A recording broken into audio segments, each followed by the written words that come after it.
correct. No. That is true. I realize. Because a broken clock is right twice a day, but nobody knows what a clock is anymore. Oh my God. I've been told that a few times that I'm that broken clock. Oh yeah, there's some pretty toxic comments. Don't worry about them. It's just there. Yeah, there's no reason to. So I'm going to tell a really quick embarrassing story. My wife she has to go to the office 3 times a week now. And when she got there today, she was really surprised that they had the flags at half mast for James Earl Jones. Wait, say that again. I loved it. My wife was really surprised when she went to the office today that they had the flags at half mast for James Earl Jones. Oh, yeah, Oh. yeah. And then Those, she realized, oh wait, no, it's September 11th. Oh, I was like, yeah, that's not a big enough reason for that. Yeah, but no. September 11th is. Yeah. But we do like Darth Vader. Pretty cool guy. Got the Yeah. best voice. Um, and then, well, anyway, hello everybody. I'm the Tesla Tracker. I'm here with Cantonese Cat and the Great Mattsby, and we are the Triumvirate. And we're meeting once again to Yay. hang out with you. And take it away, Cantonese Cat. What are we starting with today? Yeah, Cantonese Matt, what do you think? Hey, I don't know any Cantonese at all, so Sure you do. You know a few like inappropriate words. But anyway, We've got Jeff Griffin listening through a hurricane down in oh the yeah, Gulf Coast. Hurricane 2 is official, right? Category Yeah. 2 in Louisiana, or where did I it think it touch got down on? downgraded, but yeah, Yeah, to it like was a 2 or category two and a something. hit. I like Oh, how our title No joke in that's that. nothing though. No. I like how our title is The Triumphant Rides Again instead of Rises Again. Well, we're riding somewhere. We're right. Yeah. We're riding on this roller coaster of a market, that's for sure. The market took me for a ride today. I could tell you that story. Let Well, me. somebody's got to start. So um, I guess we can maybe talk about the market. Okay, go Matt, you ahead. want to pull up some charts first to kind of talk about the indexes and what Okay, I'll start with the spy. by. This will be old. This is Yes. old hat for Matt here. He does it like 4 times a day now because he Yeah. does a morning live video at 9. And I know because I don't know if you've been catching this, Matt, but Yeah. my show I've been starting a half hour early at 8:30 a.m. and then at 9 we all tune into your show. Like I'm Yeah, yeah. watching your show through my show to Oh, we catch sh and everyone's loving it. They're really digging it. that should be like a new thing. Like you Yeah. should just start a like a Twitch stream of you watching my show and then you commentating on I do. I Yeah. kind of talk through it a little bit sometimes. And then Kat can go start his own and then do a commentary of watching you watching me and then that'll be really good. Yeah. Oh my God. And then we'll make t-shirts and like on the t-shirt, it's a picture of me watching Yeah. you, watching Cat, or no, me watching you, and then Cat is watching me, watching you. Getting circular here. Very, That's the very whole cool. idea. I'm looking at the wrong screen. I want to look at the screen right here. All right. I see, All right, so yes, you go see the ahead. SPY, Yep. I see an SPY SPY. Yeah, I see your SPY. Gansby in it with my coffee. Yes. Oh, fat SPY or Shane Gan, gets the Gansby. Maybe I should change my name to the Gan Man. Gan Man. Oh, that's a great name. We so we're finally able to start monetizing this channel here a little bit. Just so Yeah, you, so send some super chats, guys. No. yeah, there's some super chats you guys can do apparently. We still can't do ads yet, but we're Yeah. moving along. It's all because Danny and the blonde broker is giving us enough views. So Yeah, no thanks to us. No, no. We're anyway, we're, yep. we're just here. We're We're just here. we're just here And all the that's time. We get the special guest stars. They pull in the weight. yeah.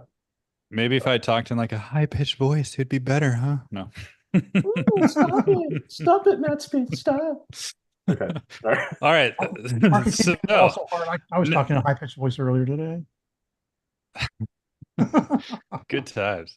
Now that we got that out of the way, let's look at some of the charts. So, what did the SPY do today? Well, Kick me it in the faked balls. out It faked out everybody. Yeah, it just went down to test support, right? It Yeah, right. opened a little bit below the 50 days, and it's like, you know what? We're just gonna grab all those stop losses, all that liquidity, and then take your shares and then bring it back higher. And it closed the day really bullish, even above the conversion line. So you can't really get too sad about that kind of a close. And back on the weekly chart, it's also super amazing, right? It's nothing bearish about it anymore at all. Even the QQQ is looking kind of the same. It's back above all levels on the weekly chart and even on the daily chart here. It's getting close to that 50-day moving average. So I think that could be the target for tomorrow or Friday to break above 471. So essentially, things are moving in the right direction, and all support has held. Even with IWM, it held its support too, right? So we'll look at that real quick. And it held that 100-day moving average, which it was going pretty close to the 200, did not make it, but then ended up closing the day above. Still below its weekly resistance, though, but that's okay. It still has a couple days left to get above that 209.99. So we'll see. Yeah, weekly close over the 209.99 would be very nice. Yeah. Yeah. I like how it has like the wicks down below too over the last couple of days. And also the weekly on the IWM with the nice wick underneath. Yeah. Kind of, Yeah. what do they call it? A But rising star, morning star. It's built Morning like a Star morning is like star the down other way there. around, I think. Mm. I guess it's just a hammer, I think. But anyway, it's underneath yeah. resistance. Matt's gonna tell you that it's underneath resistance and be cautious. That's what he's gonna Right, do. right, right, right. Well, I am zooming out here for a reason to say, hey, look it, this is a previous resistance level flipped to a support. So don't be cautious at all. Just go ham, all right? Because the trend is your friend, guys, and there's many layers of support down here, and 200 or a little bit below, I think would be amazing if it ever got there. But yeah, it's gonna the way it's going, it's shaping up. It's gonna go break this 3.618, my 221.48 sooner rather than later. So I like this. I love how resistance flipped to support and it maintained for a long time. So that trend is my friend. I don't know if it's your friend, but it's mine. Oh yeah, it's definitely my friend. I'm buying like TNA whenever I can. The closer it gets to like the 200 area, the better. But I'm not sure if it's gonna go back to 200, to be honest. Yeah, I don't think so either, especially after today's close of closing above that 100-day moving average. It held pretty nicely all day. Well, Yeah. not the morning, but the rest of the day. Yeah. It's So, I been mean, it's been testing the 200 enough already. I don't think it has to go back down again. Yeah. no. Yeah. Yeah. And like all of those are rising. Everything's good. The Bollinger Bands, it's getting back above the 20 as well Oh on yeah. the weekly chart. So, and it's still rising too. So, there's nothing sad about this chart at all. It's just not ready to break out yet. That's all. So, just patience, right? That's it. Patience. Wait for November maybe. Release for Yeah. Yeah. September to be over. Yeah, wait for the Yeah. end of the year, wait for more inflation, wait for money printing, and wait for all that Mm. excitement. I'm not even sure if the whole like September's bearish narrative is like I never really was sure because everybody was talking about it, and the first week was kind of like one of those of like, oh yeah, September's gonna be bearish, and then like so far I think September's been pretty decent actually. But Yeah, if you look at a monthly candle here, it's only down 1.64% for the SPY, and for the Qs, 1.6 as well, IWM, 5%. So it's more bearish for small caps, but still, that's not that bad. yeah. Anything else you want to talk about, Matt?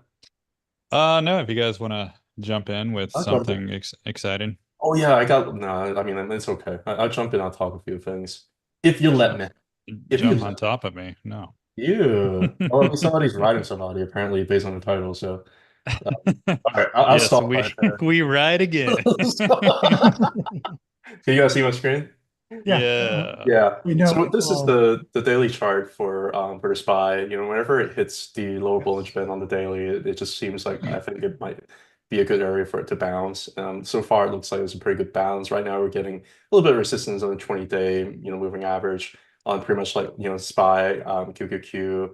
IDBM also had a very, very nice bounce from low Bollinger Band on the daily. You know, like it's got like a really, really couple of nice wicks down here. So I think these are kind of you can call it kind of like a tweezer bottom whenever it has like little two sticks underneath. Like usually it's just basically tell you have tested demand underneath for like 2 days in a row is finding some pretty decent demand. Has also got like a little bit of engulfing look to it, so I think the next move is probably gonna be up, and then QQQ and SPY is already like getting ahead of the game. So if you ask me where we're on the cycle, let's do a cycle check. I always like to do a cycle check here.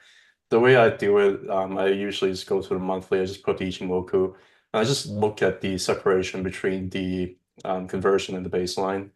Like basically it's kind of like Danny's ribbons. If you see the ribbons like really nice and thick, you know that the bull Yeah. market is probably gonna go on for a little while. So right now it's expanding, like the Tenkan order conversion is expanding away from the base or the Kijun. So we're very, very nicely expanding still. We just back tested the conversion here on the SPY, right? On the last cycle, it didn't even bother back testing it, which is maybe why it just went way too parabolic. It just got exhausted, which is why we ended up having like a big giant run down here. But but before the bull market continues, it usually have like this nice expansion, right? The cycle before that also very nice expansion. So I think we're probably like maybe somewhere right around mid-cycle. Is kind of what I'm thinking. Same thing here. You can see like it's nicely expanding, and whenever it starts contracting is when maybe the trends get a little bit exhausted here, right? So I think we're still looking to have some bullish continuation here. I was never really there's some comments saying that Matt and I, are like basically like very, very calm about the whole like carry trade thing, and we were. I mean, I just didn't see anything bad on the higher time frame. Same thing with the QQQ, nicely expanding, find support here at the conversion very nicely, right? There's no argument on that. And that's what you're supposed to do on a bull market. You're supposed to go up and then challenge, bring the conversion line up, and then you're supposed to ride the conversion line up, right? Which is why the transfer rides again, right? So same thing over here during these bull market. Like that's basically pretty normal bull market behavior. And the Tenkan is expanding from the baseline. So I'm not really seeing anything concerning here so far. I think we're still in like the middle, like the expansion phase over here. IWM gives you a little bit of a different picture. IWM, I think, is just starting. And the rising conversion line is still serving as a pretty decent support so far. And the fusion or the katana has been happening. So I think it's just starting, guys. Like as far as I can tell, I think small cap is just starting. I think we might be like somewhere around here, maybe somewhere around here. So I think small cap still has a little bit of time to kind of catch up here. Which is not surprising because usually, I did like cycle analysis. Usually, if the large caps run first, make their all-time high, and then you're going to have a little bit of rotation, which is what's been happening over the last couple of months. And then eventually, small cap would make the all-time high, and they would actually end up outperforming the large caps for a few months, and then everything just can't run together. So I think we're still at like the beginning of the small cap bull market that is really looking like is working out right now. So that's one thing. The other thing I just want to show real quick is the QQQ over SPY.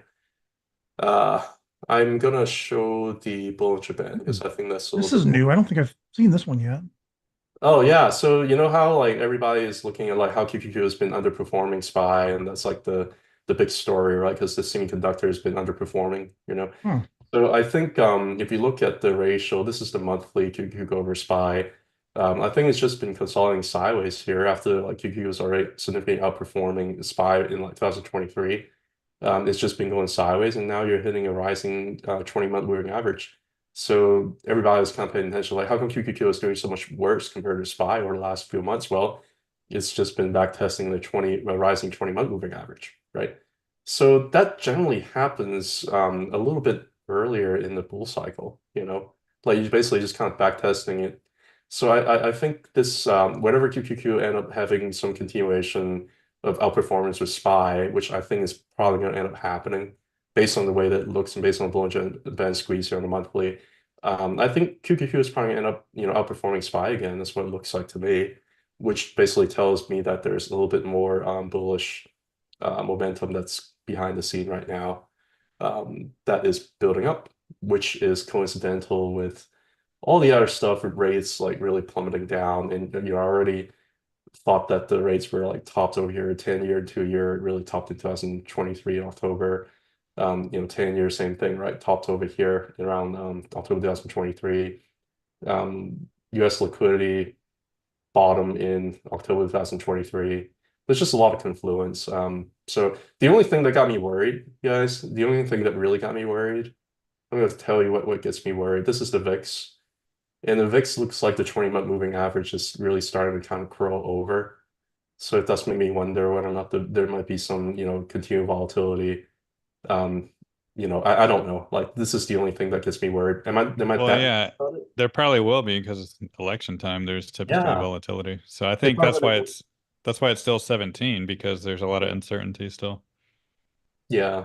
I mean, you do have a little bit of a squeeze here, and the 20 is kind of flattening. Is currently above the 20. So, but I'm not too worried because I think like you look through history, you're gonna have times that are gonna be like that where 20 is gonna curl up and then eventually it's gonna crush down. So I'm not too worried, but I think this is something that is making me a little bit more worried about it. The other thing that makes me worried is the US dollar, the DXY, the Dixie. Looks like it's finding support at low and Bollinger Band. Right, very nice trees are bottom over here on the monthly.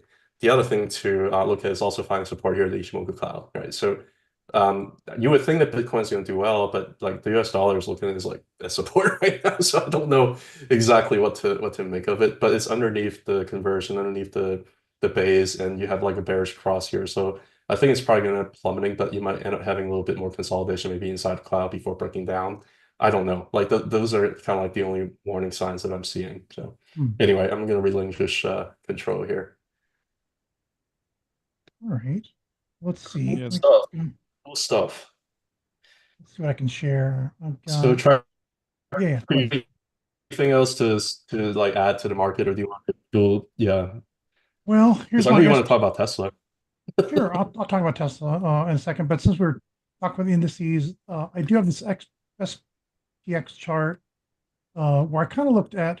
So everyone was comparing like what the amount of fear that they had on August 5th was comparable to the amount of fear that we had on March of 2020 pandemic low. So I went ahead and um, I borrowed these lines right here. I locked it in. Second. Are you going to return it? Can you see me? Can you I see can my see. chart? You borrowed it. Oh, are you going to return it? Thank you. I'm when are you sorry. gonna I'm return dead. it? I'm so dense. So I borrowed the bars from here, and then I brought them over here, and then I just sized them so that the ratio, the height from where it starts to the bottom matched from the top here to the bottom there. And then I went to go see where it led to, and it took me right up to this 106% fib for Wow. 6,280. And I think that kind of might match up. Maybe it's a little shallower than I thought it could be, but I've got this wave start from, where's this one start from?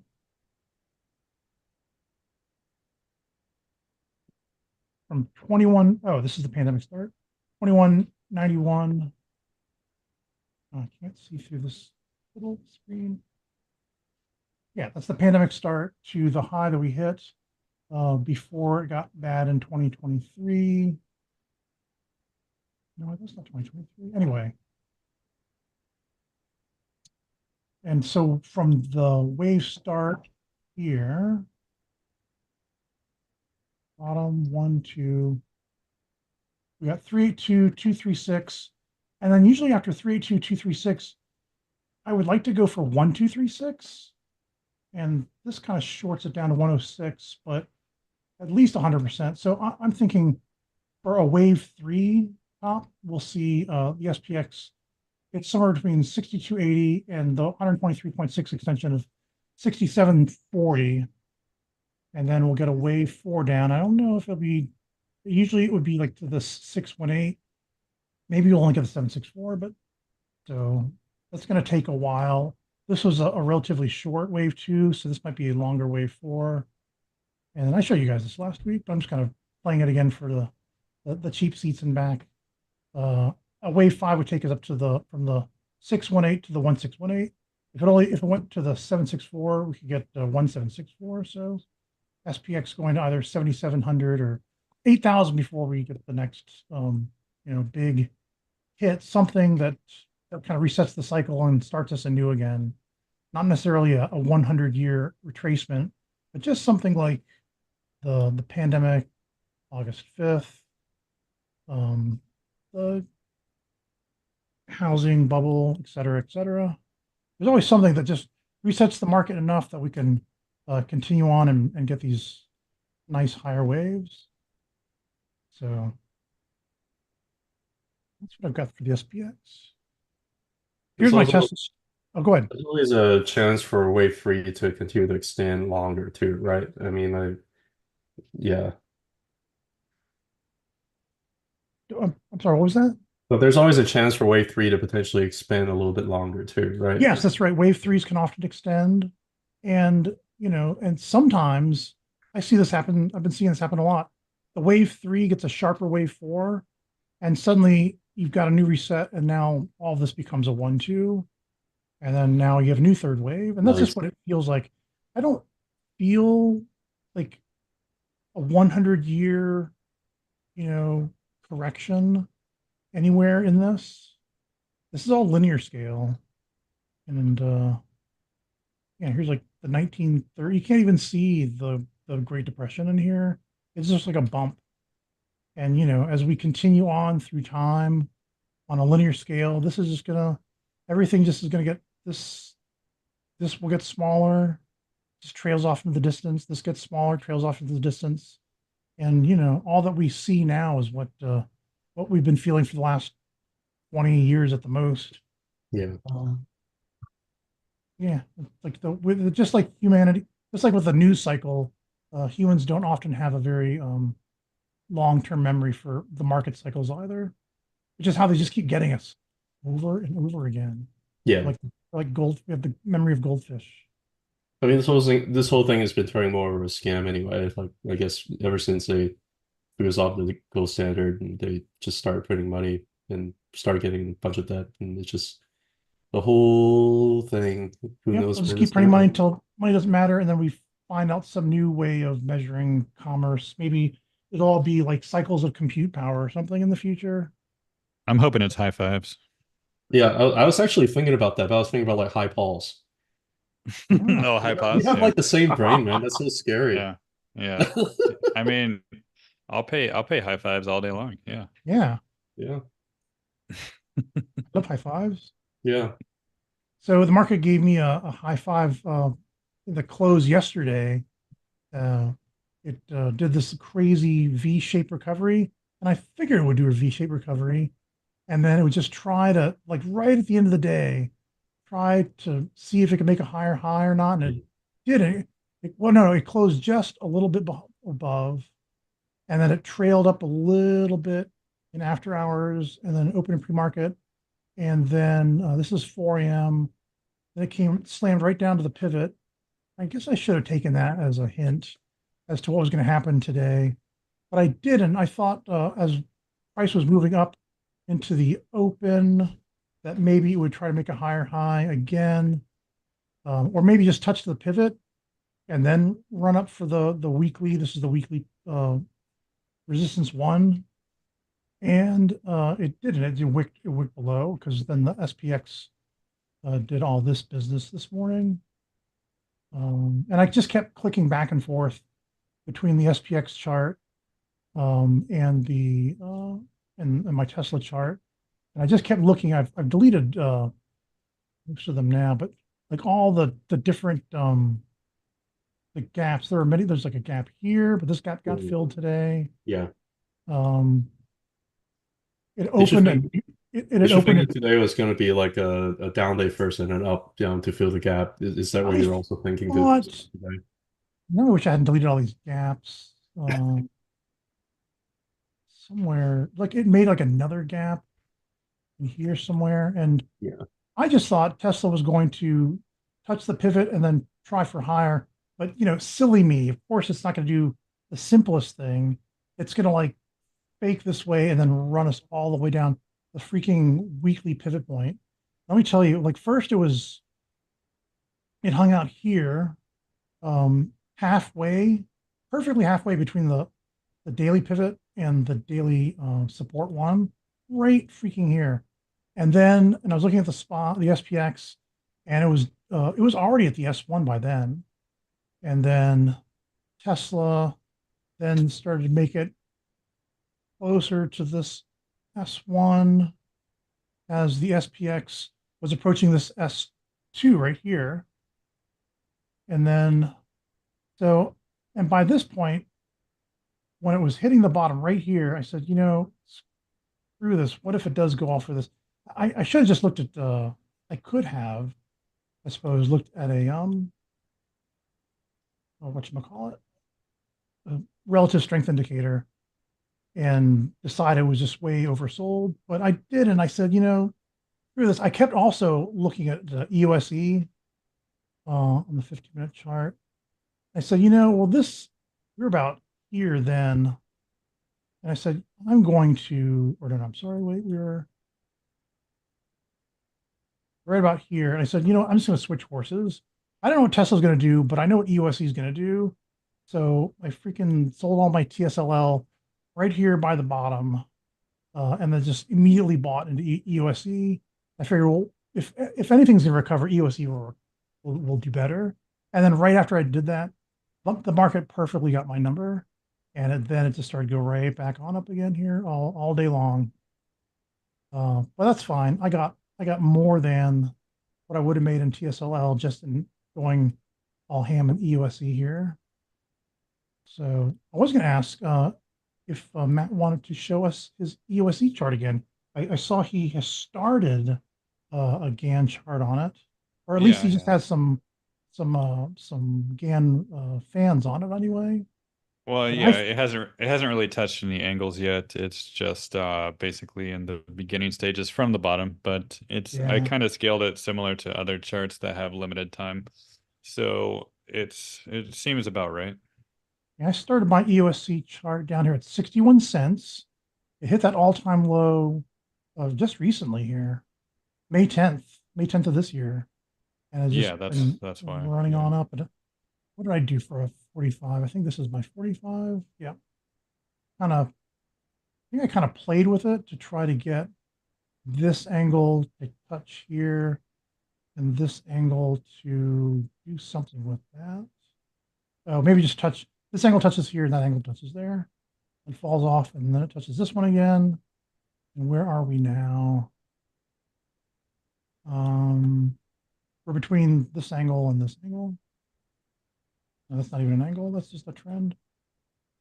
Yeah, it's early days. Yeah. Somebody's asking what indicator you used to define pivot points. Oh, this is a really cool indicator. So I used to spend just, you know, I spent hours of my life switching back and forth between different timelines just so I could read the pivot points. And lo and behold, somebody made an indicator that just shows you all the pivot points on all the timelines at once on one screen. It is one of my favorites. Pivots. It's great. One of my followers turned me on to this. I want to see what's DP.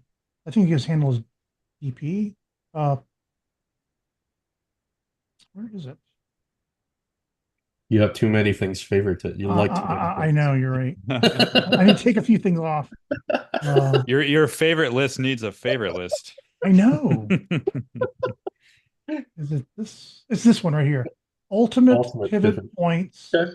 That's easy to remember. It's kind of heroic, you know. Ultimate pivot points. Ultimate pivot points. Well, there's several ultimate pivot points if you search for that. But this is the one that says it's MTF multi-time frame, 3-in-1, 4 types projection by Mohammed 3 and it's free, and he's got a whole nice write-up here. And you can pick which time frames you want, so you're not stuck with just. I decided to stick with daily, weekly, and monthly, but you can double click on this thing, and you can change it to whatever you want. Really, the whole gambit. So you can have 3 different pivot points simultaneously, and then you can color them any way you want and make them whatever line width you want. I have been doing them with like 5, 10, and 15, so that they look really different. You could go with different colors too, but then you could really see. Yeah. It's like, oh, okay, and expands the time that it's doing the averages over too. So here's like 1 day. That's the daily. Here's the weekly. So this is the whole trading week, and then here's the monthly. So this is the whole month from September 3rd to October 3rd. So it's pretty it's a great tool. The only problem is I wish that you could change the font size because it gets really tiny.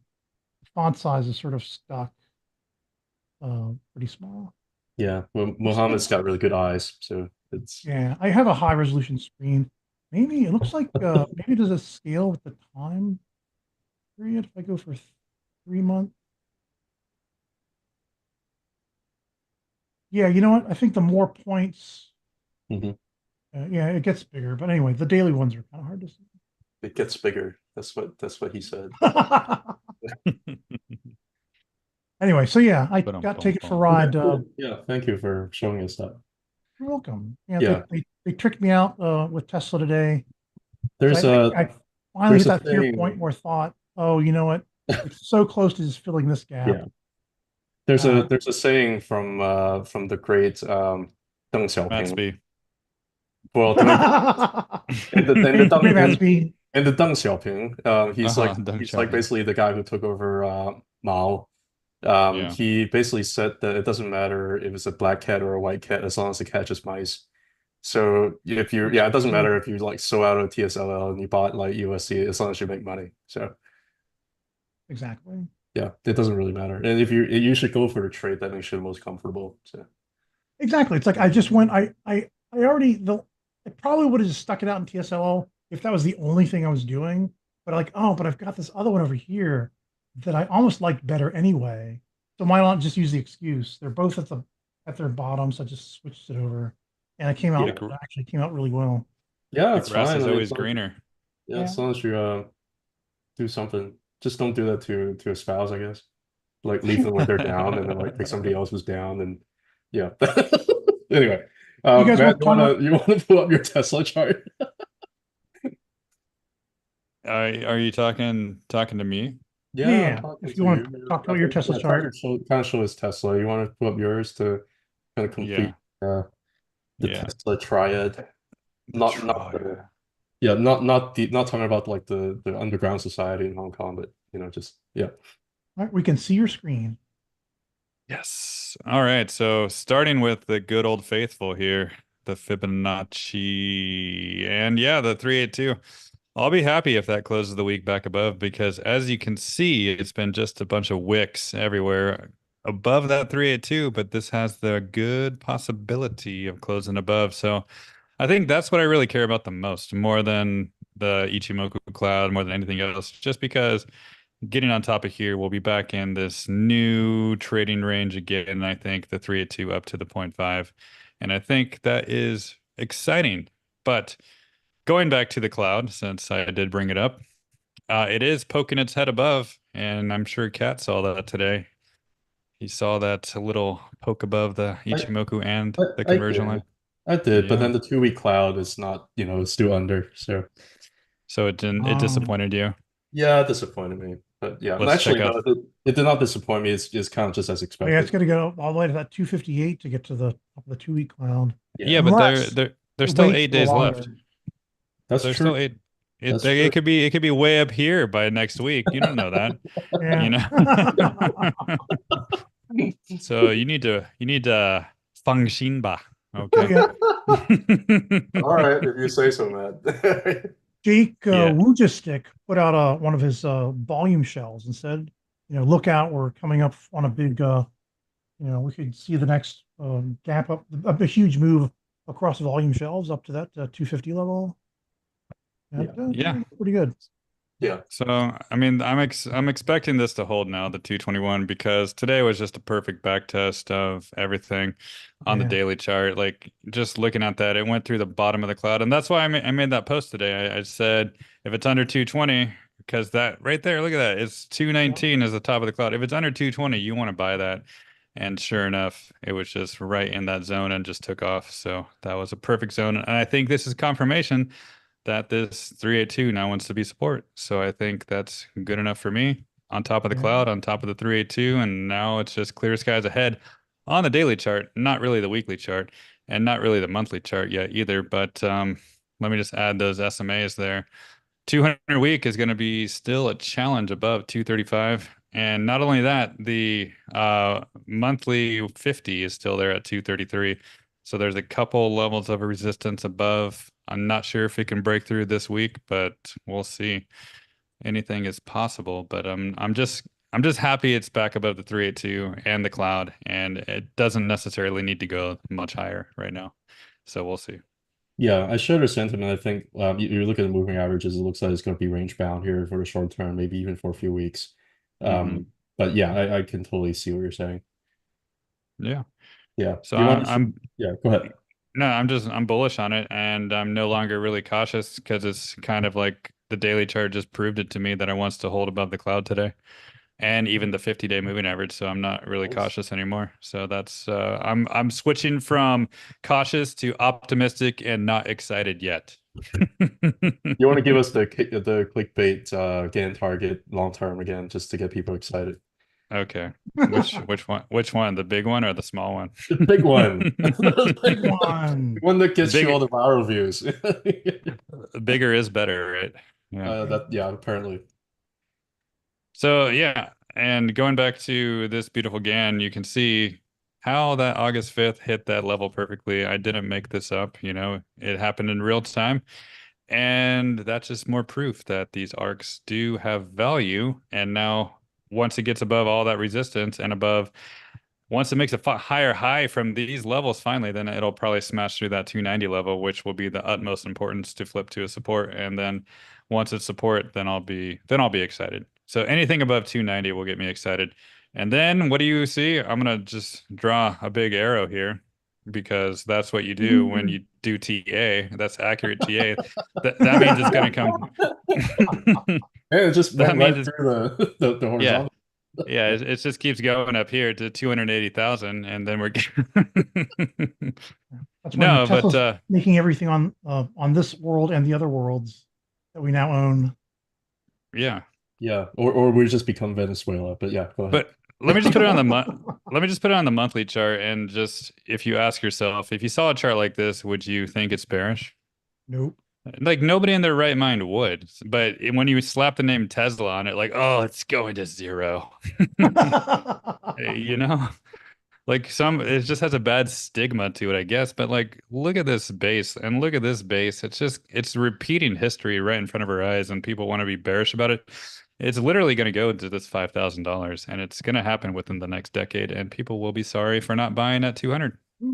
Oh yeah, And, I guess it won't necessarily go to 5,000. It'll go to like 2,000 or 1,000, and they'll split it, right? And then so all the numbers get smaller again. Yeah, then I'll have to redraw it, but pre-adjusted split 5,000, and then it's going to go to 88,000, 85,000. It's just going to keep going level after level, but they'll split it many, many times. And Right? yeah, you just can't. I mean, me personally, I cannot just look at this chart and be like, wow, this is a terrible chart. No, I can't think that at all. It's an amazing chart, and it just hasn't made a higher high yet. But when it does, it's going to go. Yeah, I mean it's got a very beautiful like double bottom. It's a nice base. I'm gonna grab the double bottom as much as I can. And Yeah, yeah, of yeah, and course, it's got to yeah, play of with it. course. Yeah, of course. Yeah. Anyway. Yeah, no, thanks for doing that. I can share my Tesla thoughts real quick. And I did a video, but nobody watched it. Yeah, go ahead. So I actually shared on YouTube. It's like one of my worst views like ever. Which means I think people are really just not interested in Tesla at all.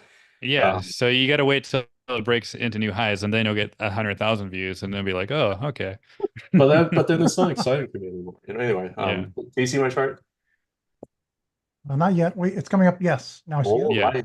So this is the on weekly chart here. This is the on balance volume underneath, and it's been playing out pretty beautifully. Rember how it's basically saying from June 2023 all the way down to like April 2024.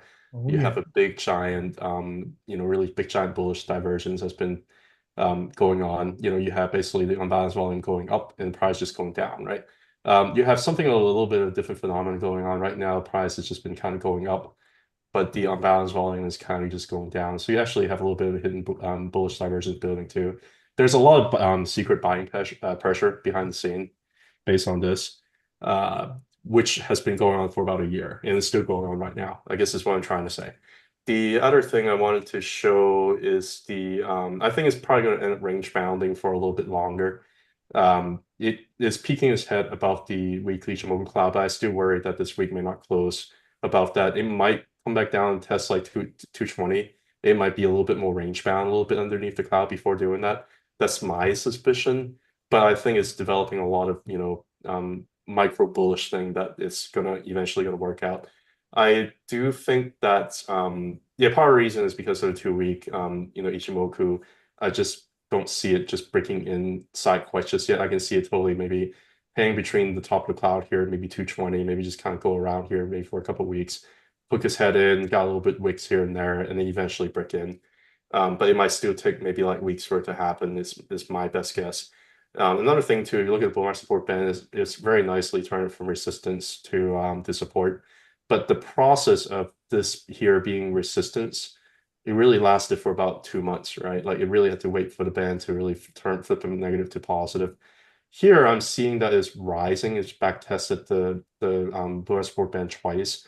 It looks like it wants to rise up higher, but you're still hitting a little bit of resistance up above. So I think that you're probably going to have a little bit of price action coming back down, maybe even wick down underneath your fib level below 220 to kind of back test the bar support band to build up more energy to kind of break above this level, which is still pretty important right now. Like you can see that there's a lot of supply right there. So Well, I it don't already think did that today. It already went Like below 220 every again. time the stock rips, then they just sell it right off.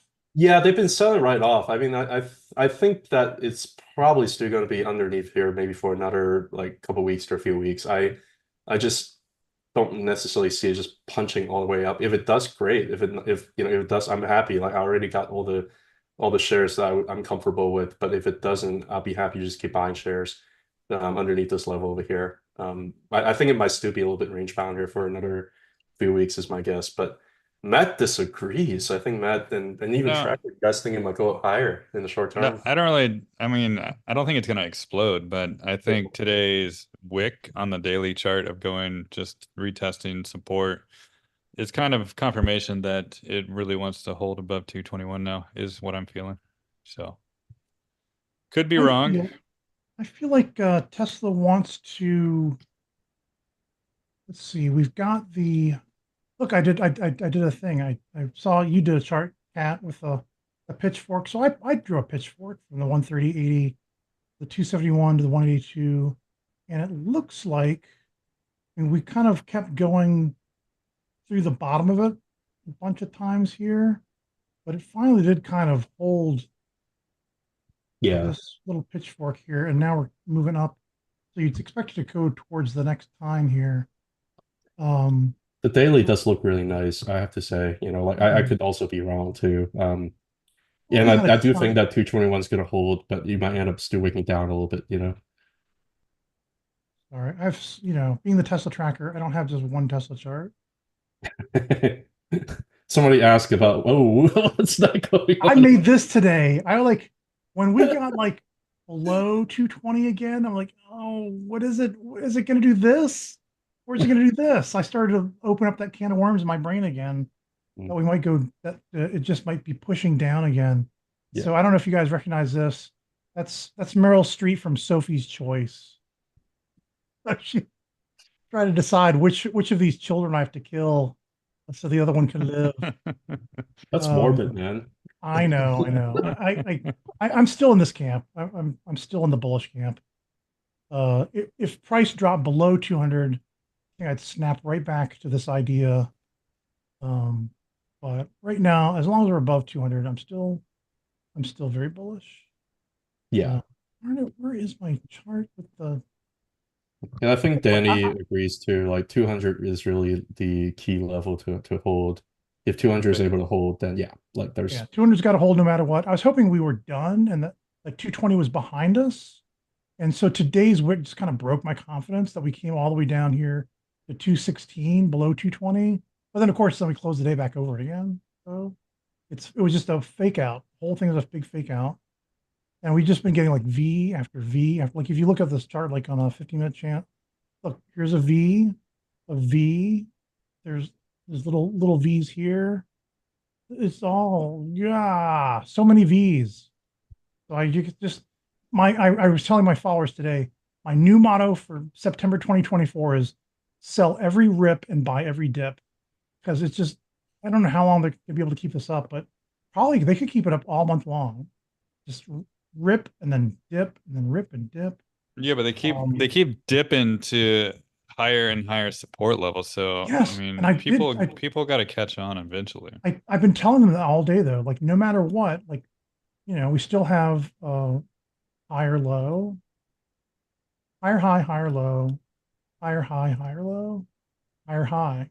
We ended today with a higher high than there, so that's all I needed to see to know that it's still bullish. Yeah. Well, that's why I sent that post today for Tesla because like all I looked at is the daily Ichimoku. I'm like, dude, this is just a perfect back test. Come on, it's Yeah, just a fake out, and sure enough, yeah, that's what it yeah. was. This is the weekly pivot point, center pivot point right here at 218. Anyway, I just wanted to share with everyone that's watching this show tonight that I still think price will probably it's going to want to retest that 271 high we had. I'm not going to see it. Let's do a 4-hour chart. Right here, this 271 high. I think, oh, here it is. I just hit a different time scale. Cyber taxi events on 1010. I think it's going to want to be near 250 by the end of September, beginning of October. So it's just within striking distance of maybe 271. Whether it gets there or not, I think it's just going to get close to there. And here's this. I mean, This is the R2 for the weekly R2. it's done it before in 1 week, just slice through all resistance. So perhaps this could be the week to do it. We don't know, right? Yeah, I'm tracking all kinds of fibs here too. If it's a corrective up, then it's this brown path to the C and it gets to 250, 159. If it's 5 waves up, then it goes from where we are to 242.28, then 230, then 259. They actually end up the same way. No, wait, this path is this. I'm sorry, this blue path is a sub path of the black path. But either we get to 251 and then it consolidates back down to retest 220s again, or it gets to 260 and we only have to retest to this 237.45, which is also the monthly pivot. Anyway, I'm bullish on Tesla. Today was kind of a foo bar day, but I managed to pull it off myself with the help of EUSE here. I bought it, what it was I got it right here about 235, I think. My average was like 214. Oh, then it was 224. That's what I get. My average was 224 when I bought the rest of the shares and took it all the way up to 259 a day. So it was a nice move. I really like EUSE, and I encourage other people to put some money into it because not financial advice, but I think this could be a big winner. From even where we closed today, I still see a 50% upside to my target of 391. That's even better than what I was looking at getting in TSLL, the 2X ETF of Tesla over possibly the same time period. That's why I was happy to kind of dump TSLL and switch to EUSE today. Anything else you guys want to talk about Tesla? I was going to show you I had an idea with NVIDIA today, and it came from watching Matt's show. We can talk about video. Actually, if you don't mind, I can show I can show something else here real quick. Sure. For you go right ahead. The idea is looking at the daily chart. I don't know if you guys can see my screen or not, but yeah, you can see now. It depends on how you look at this. Either way, I still think that probably going to be another couple of weeks. If you look at this as like a ascending triangle, which is very bullish, I think it might still end up going a couple of weeks before breaking out. I can totally see that. But if you look at this as like an ascending wedge, which actually fits pretty well, it's also right into this gap over here, which is going to be resistance, right? Just like how it was over here, right? It got an ascending wedge go into a gap, which is going to be resistance, right? So I'm not sure we're end up going to clear that. We might end up breaking above here and then back testing. I can totally see that as well. But I just, I'm not being bearish because I do think that Tesla is going to go higher, but I would also not be surprised if it was just short term just kind of break down underneath here. I do think that these downtrend is going to be smaller and smaller, and the uptrend is going to be bigger and bigger. So I'm just being like really objective here. I do anticipate most likely it's going to go higher, but I do see a wedge here, just like a wedge here, just like a wedge here, and it's hitting some resistance like at the gap. So I do want to, be a little bit more, maybe maybe a little bit more how do I say that, conservative, if I will, because it's touching enough points. So even these points over here is touching these points over here. So it does make me wonder whether or not the wedge wins over the ascending triangle. But yeah, we'll see. I either way, it doesn't matter to me. Like I'm still gonna buy underneath this range here. I think I might stop buying if it's like 250 or 270. I might stop buying, but I'm gonna keep buying like a share a week. To me, it doesn't really matter. I've been accumulating long enough, so. But that's kind of the counter argument for that. But It yeah, also Tesla can looks do whatever he wants to do. but the last image you just had there after you deleted the other orange wedge, it was an Yeah, ascending wedge. It looks like it keeps getting higher lows at the yeah, same flat top, and eventually it flips and it shoots up through the top. yeah. So it could be that pattern as well. Yeah, it's possible. Like anything's possible, but I'm seeing a possible ascending wedge here too. So it might end up consolidating sideways a little bit longer. I don't think it's going to drop that much further, but I'm on the camp that I'm like extremely bullish for Tesla over the next 12 to 18 months. Like these Yeah. short-term price action does not matter to me. So This is the idea I had for NVIDIA today. Matt may be right that maybe, just 108's done. We tested down here. That might be the higher low for NVIDIA, and it just keeps going up. I mean, went right through the monthly pivot. All it has to do is come back and test to its as support and then keep going up. I had this idea though to watch for the moving average 200 on the daily chart. This is the daily chart. Moving average 200 is making its way up here, and I kind of drew this extended arrow to try to predict when it might come through this 23.6% fib level. I thought we were going to maybe when just yesterday, I thought maybe we were going to be heading back to 96.04. It did not. It went straight up instead. Um, I don't know. But I'm going to be watching to see if price falls back under this pivot again by the time we get to the end of September. I don't know. You probably see stuff in.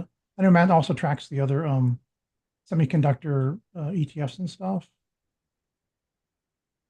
This might just have been the bottom, but this was just an idea I thought to watch this sort of moving average come up through this 96 level. We'll see. I don't know. What do you think, Matt? Yeah, I mean, I can share my chart if you're done. I'm done. I'm done. And what I'm looking at here, let me pull it up here. Can you guys see it? Yep. Yeah, you're good. So let me just make it big. And what I was really telling my Patreon members, our subscribers, the whole time was this arc right here is 105. I was telling them basically 105. If that holds as support, then it's not going to go down to the blue level at 96. It's not going to go there. So, and sure enough, it's been holding. If you go just like maybe on the daily chart here, it's been holding for like the past couple of days. You can like zoom in there a little bit. It was just above it yesterday too, and I think that was enough confirmation to get back above it to just send it today, above the arc and the angle above too, yesterday. So that's kind of what I was seeing with that action for NVIDIA. And now I just want price to stay above like the 110. Like we can add on the Ichimoku back there too as well, which is above the baseline and the conversion line, and that's around 111. But I think really just being back above that 45-degree angle is important, and I think closing the week above it is really important as well. So I think that's what I'm focusing on most. But I still don't think it's going to explode. I think what we're going to see is probably maybe shoot back up, make another lower high, come back down, and then maybe just touch the cloud again in January of 2025 Oh, at wow. 111 and then go up, because usually the cloud likes to get back to us before it takes off again. And it hasn't touched it since it broke out at $23 post adjusted split. So I'm really just thinking more range bound until another few months or so, until it gets to the cloud and maybe then takes off to the next level, 140s or beyond. I mean, I'd like to be wrong. Maybe it takes off a lot sooner, but it just seems like the cloud is really flattened out, and it looks like it might want to just cool off for a lot longer than people think. So it is a very positive price action today, but I don't think it's ready to just explode anytime soon. And more confluence of that is going to be going to my log scale chart right here. And it's still under Ooh, my green level too. man. Um, Mm. So it's resistance, right? On a month-to-month basis, this is a Yeah. monthly chart. And again, it's resistance. So we can clearly see that it's getting rejected every single month as resistance. So this is more proof to me that it's not ready to break out yet, unless there's like a bullish engulfing monthly candle that just shoots above and then closes above. But it has to be engulfing. Otherwise, it won't be that convincing to me. So it's But got to this get is over why, 120. yeah, like 123, 122, 121, like that area, that zone. But this is more confidence to me that it's not really ready to explode higher. So that's why I think it wants to go towards this weekly cloud before any kind of major move up. You go back to the other chart just real quick. I saw one thing, which is the last horizontal line before this one, where price kind of approached it, then ran away from it, then it Yeah, whipped and then up it to hit it it. perfectly. Yeah. Yeah, it did it perfect. Then it ran the other direction and then engulfed over it. Yeah. But this time it wasn't quite so shy about getting up Yeah. to it. And the first time it was a major level for like over a decade, really. Yeah. Yeah. So we'll see. But this is why I'm not super bullish on NVIDIA in the short term, because it cannot break my log scale level on a monthly candle close. But your daily candlestick did look a little bit like a Morobozu uh, candle, where it's like almost full from bottom to top. Yeah. And then all the other times that you had a candle that tall, it continued up a little, at least for a little while. Yeah, I mean, I think it's going to have some short-term bullish continuation. I I agree with that. The only issue, it probably is going to gravitate towards your line up there too, But Yeah. the issue I think is like the higher time frame is still pretty strong resistance. I actually have some influence there too. Yeah. Go ahead and put on yours. That's all you got, man. I mean, I could keep going, but yeah, go ahead. I'm good. We want to keep it to a 2 hour show, right? So Yeah. yeah. All right, I'll keep going for 2 hours right now. No, I'm just All so right, go this ahead. is yeah, I don't know if you guys can see my Bull Japan monthly. Yep. So remember when I was talking to you guys, I was saying that I think it's probably going to go sideways for months. Yep. You remember that, right? I remember just like it was yesterday. Yeah, yeah. I basically just said, yeah, I think it's probably going to it's hitting to the point where like the bull in Japan is no longer expanding. So I think it's probably going to go like sideways for a few months, just like it did over here, just like it did over here. The only question is I don't know whether or not like we've gone sideways enough for us to really push back up higher. Kind of like over here, where we're just been about like 4 or 5 months sideways, and then you have like a god candle just kind of push through everything. Versus like, are we going to go sideways here a little bit longer for like 8 months, right? That's the question. We don't know. Last time when it went sideways for about 8 months, again, I talked about this before. It was like around from August 2020 to like March and April 2021.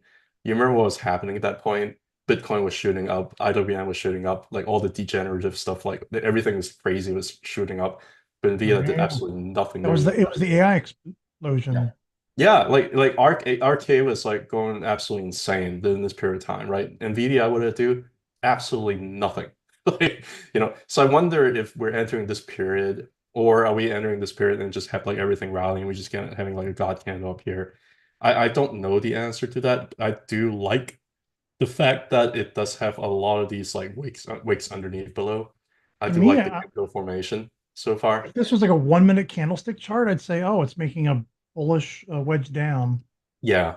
So if I looking at this, I would say like looking at candle formation, I would favor like a very similar thing over here, right? If I look at the candle Yeah. formation, right? But if I am looking at like cycle, I'll totally see like Matt's point, you can just keep going sideways while everything else catches up. I mean, there's a lot of people who want to take profit like all the way from the 10x from the stock, right? That's Yep. exactly what's happening is consolidating sideways, trying to figure out who wants to buy, who doesn't. The only other thing that makes me feel that I think we're going to end up going higher from here, rather than going sideways for another few months, is because it's already touched the conversion or the Tenkan here on the monthly. So over the last cycle here, like the why went sideways for like 8 months because you're just waiting for the Tenkan or conversion to catch up, right? Eventually, when it touches it, that's when you're able to go up higher, right? Over here, after a few months, the Tenkan's already caught up, and that's when you have like you're able to push back up above. So we're already kind of back tested the 10 conversion line. So there is a possibility over the next month or two that we might end up having a God candle that pushes about the 120-ish range that the resistance that Matt has. And I do agree, like, it might have a little bit more room to go to like potentially touch the cloud, kind of like what Bitcoin is doing right now. It doesn't have to though. Like it didn't do it over here, right? And over here, during the sideways, it didn't really quite do that over here too. And then even over here, when it was kind of going sideways for 4 months, like it didn't really quite do that. So does it have to do that? It doesn't have to. But I agree, it's a very important resistance zone. But just looking at monthly, it does look like we have touched enough support that I think there's a potential for us to maybe get like a God candle in the next month or two. I think that's also entirely a possibility as well. So that's what I have for NVDA. That sounds good to me. I could definitely see it the way you describe it. Yeah. There's no right way. It's just kind of what I'm seeing right now. So man, I'm having some disagreement with Mattsby here today on charts. This is unusual. Ooh, it's the beginning of the end or something.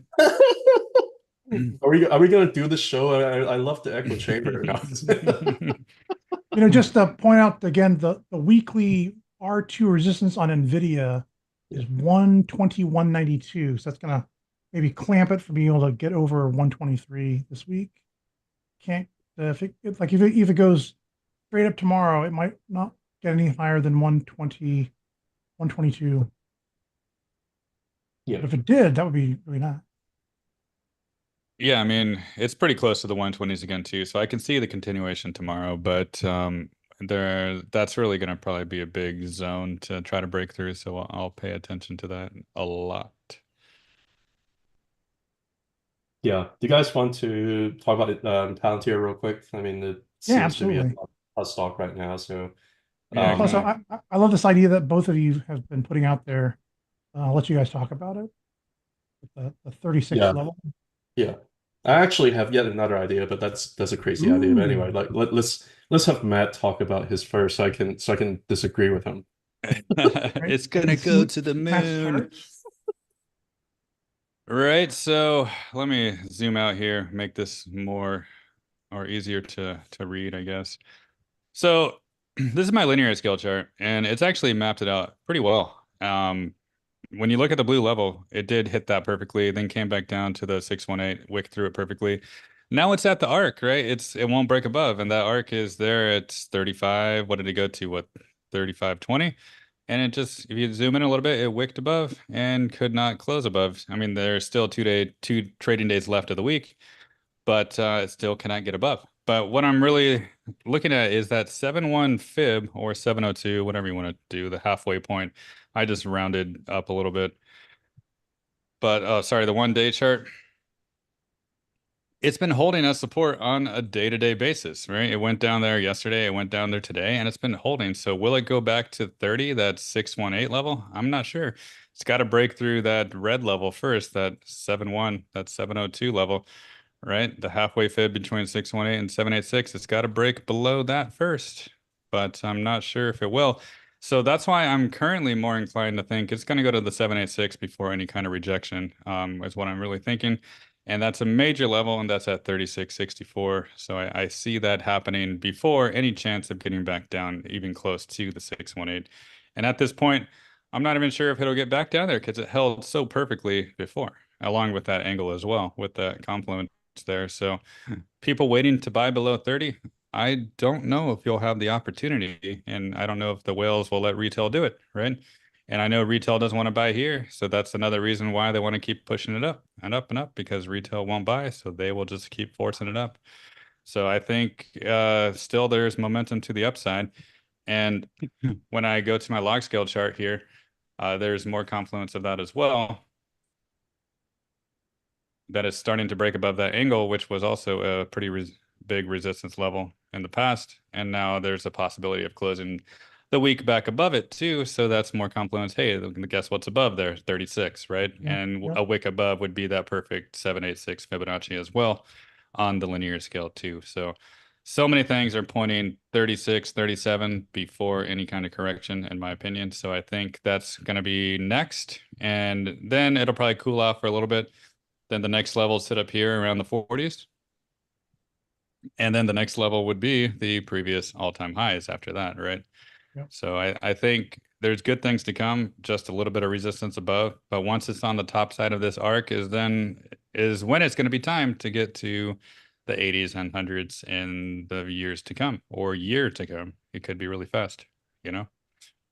So that's my thoughts. But Matt, what about that price gap from This I don't think price caps matter really, you know. Yeah. They don't really matter too much.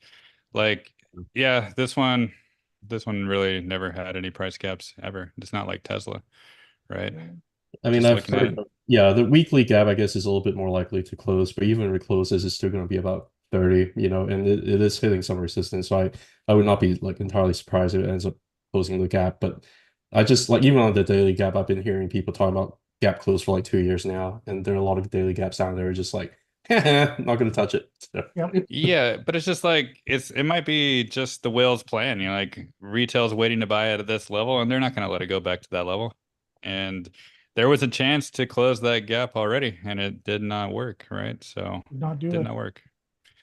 So I think if that gap does get closed, it would be after it hits 36 anyways. So I think no matter Right. what, in my opinion, I think it's up first, up more before down.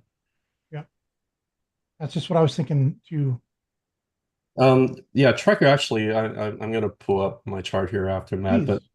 Yeah, I'm done. Yeah, you yeah, can go. go ahead. Yeah, I actually have some things that I wanted to check with you as well. It's just kind of like a Sure. little bit of an idea. But anyway, Do we agree? Or oh, are we going to fight? I don't know yet. I don't know yet. I actually Okay. think that I'm going to show you. I did show you like a little bit of an idea. I compare Palantir to like Bitcoin. I kind of show I kind of show Matt last night. But I'm going to basically just do a little bit of showing that here a little bit.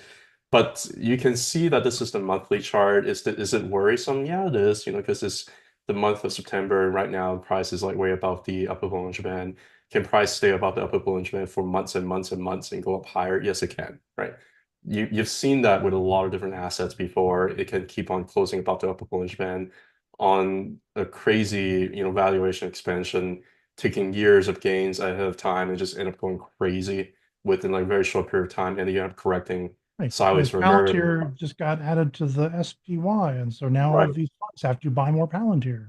Yeah, that's definitely the narrative, and I think like and also kind of compare a little bit. Like everybody was kind of comparing, oh, it's going to be like CrowdStrike. Well, CrowdStrike's a little bit different because it already had like all these crazy candles closing about the upper Bollinger Band. Like the trend's already Ooh. exhausted. I think Matt also had mentioned that point before, right? Same thing with like SMCI. Are you really surprised with like how it kind of came back down, back tested 20-month moving average? When you have these crazy big giant candles, you have like one candle here that's closing way above the upper Bollinger Band on the monthly, followed by another one like a year later closing way above the upper Bollinger Band here on the monthly. Yeah. Are you surprised by it going down whenever it gets added to like the S&P 500? No, right? So I think that as far as Palantir, it doesn't really have that problem. Like if I even look at the RSI for the monthly for SFCI, you have this kind of crazy like RSI like the 90s. Whereas for Palantir, whereas the RSI was now hitting like maybe 70, you know, it's getting a Yeah. little bit heated, but it can stay heated for a long time. It can even make a little bit of a double peak at the 80s and 90s. And next thing you know, it's going to be a lot higher, right? So I don't really know whether or not this is the same type of situation like as CrowdStrike or SMCI. I just don't necessarily see like the correlation. Plus, just looking at the trend, looks like the trend just like started to accelerate. It looks like it just started to accelerate. And I think it might end up hitting some like escape velocity that it might do something relatively crazy. And I hate being like a moonboy. I really hate doing that. Because my case is I actually think that it could hit maybe around like 70 and maybe like 110, somewhere around there. And I think that would be like a potentially like a multi-year Oh, high.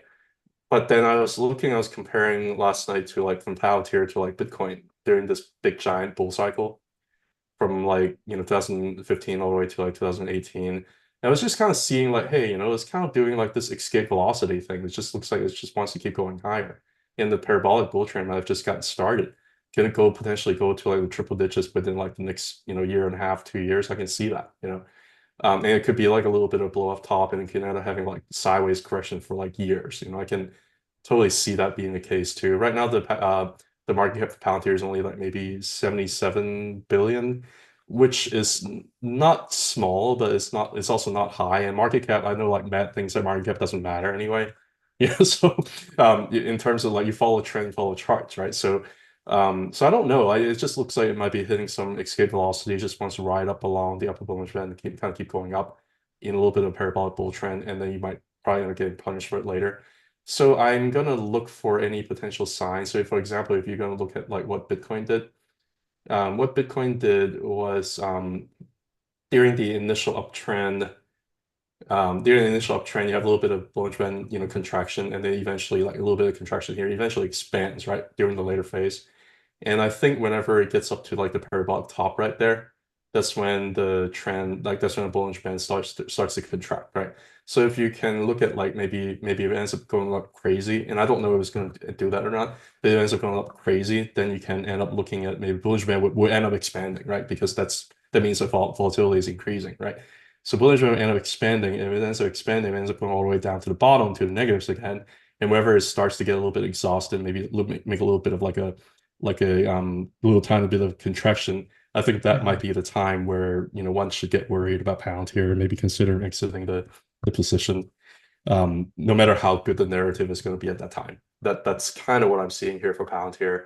I don't have any like key targets based on this like craziness, but I do think like 70, like maybe a little less than 70, maybe a little bit less than like 110.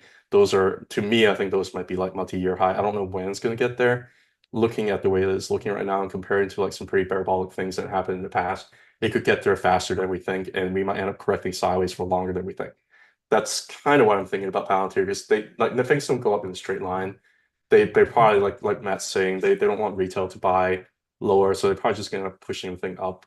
And they've already accumulated long enough. Like this is like a long accumulation range over here for a whole year, and this is like a long reaccumulation range over here for a whole year. Like there's no doubt to me that this is accumulation, this is reaccumulation. And I mentioned this last year, the year before. And right now, yeah, I agree with Matt actually. I just don't know in terms of the short term whether or not what's going to happen exactly. I don't really care. So that's those are my thoughts. So You guys like to buy and hold. yeah, it's a buy and hold to me for now. I mean, I'm not buying anymore. I've been buying and just holding, but I don't know if that agrees with you or not, Matt. But Yeah. I haven't sold any since I sold at 24 and rebought at 21. So yeah, that was my last buy, 21. yeah. Nice. And Tracker, do you have a position? No, I've been just sort of focusing on Tesla and then now the EUSE.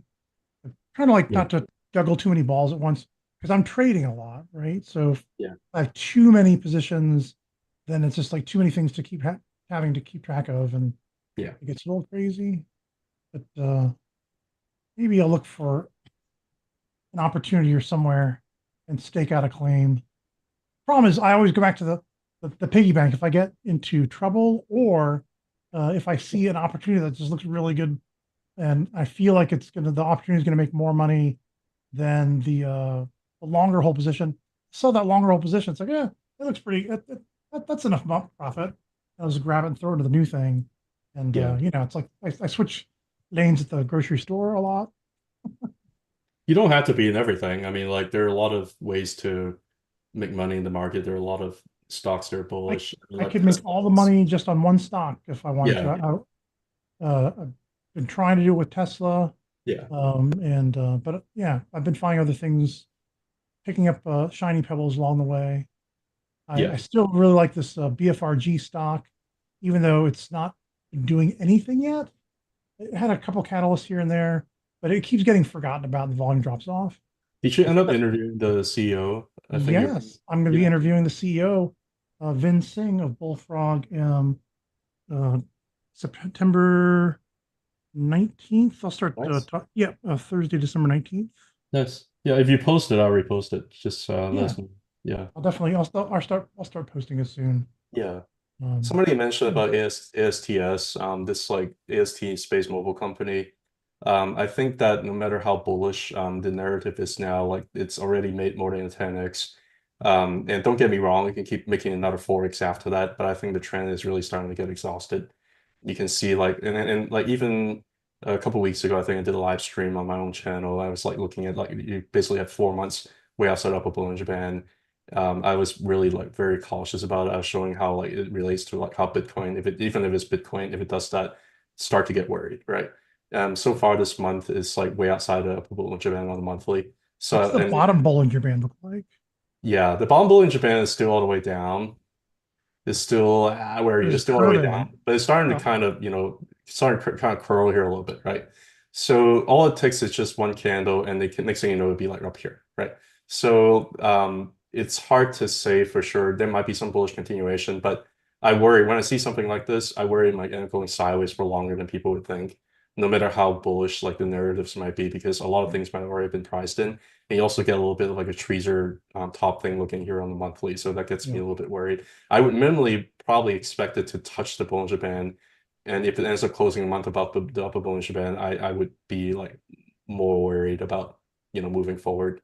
Not to be like bearish on like a very bullish asset. I just think that it's like it's a lot of gain in a very short period of time, so I'd be cautious. Yeah. Now So you showed me something just a second ago. We're looking at like NVIDIA or Palantir, and there's yeah, some candle, that monthly candle that closed floating above the Bollinger Band. And you yeah, could see clearly SFCI, that was the one you wanted to sell. That yeah, was right SFCI, there. That one right yeah. there. It's like Yeah. that's So the you like if you candle have you want to three sell candles, in. yeah. If you have something like this, or you have something like this is like yeah, let's not buy it here. If you are still bullish on the asset, maybe at least like deleverage, you know. I don't think that's not an area to buy. Like I worry about ASTS being in the area. But anyway, that's just somebody requesting it, so I just wanted to talk about that. I do worry, DK, about ASTS. If I end up being wrong, if ASTS end up going a lot higher, great. I still think it's a bullish chart, but I just worried that it might end up going side, at least like going sideways, like SMI over here, SMCI over here for a few months. I see that as a potential possibility. So I wish I could. I need to do some more research. I don't see how they're going to compete with Starlink, though. Like, how do they differentiate themselves from Starlink, which has already got all these satellites up in the space and is doing the same thing? Is it just like, oh, but we'll have a, it's just not Starlink? Is that why people are excited about it? Because it's not Elon Musk's product, but you can have it, cellular space telephone. it's hard to it's Starlink's hard to working know. great. Yeah, I mean it's hard to know because I mean like if you want to get exposure to that space, right? Like Starlink is not public, so I can totally see like liquidity piling into something that Yeah. has pretty bullish news. But again, it already make more than a 10x, so I'm just a little bit more cautious. Yeah. Yeah, I'll talk a little bit about Bitcoin and I'll let you guys kind of take over. Basically, the key thing on the monthly, I'm still pretty bullish because on the bull trend, it rides the conversion line up on the monthly, and that's exactly what it's doing right now until proven otherwise. I love these wicks down here, by the way. So far, it's looking pretty decent. So on the bull market, rise the 10 and up. On a bull market, it rise the 10 and up. So I think that's exactly what it's been doing. But this cycle is a little bit different. I think it just makes these crazy moves and just kind of consolidating sideways over here. Actually, if you look at the not looking at Ichimoku, look at the Subi I can totally see that this area over here that we're currently in right now is very similar to this area over here around like late 2019, where it's basically just kind of gone a little bit way too far, way too fast in a very short period of time in like 6 months. And next thing you know, you just have to correct by like 6 months or so. I did think that they're very similar here, right? It's kind of backtesting the baseline here on the Subi cloud. I really do think that the last cycle, if there was no COVID, I think this would have been the bottom. And I think we would have just kind of Mm. gone, maybe even gone up like a lot higher.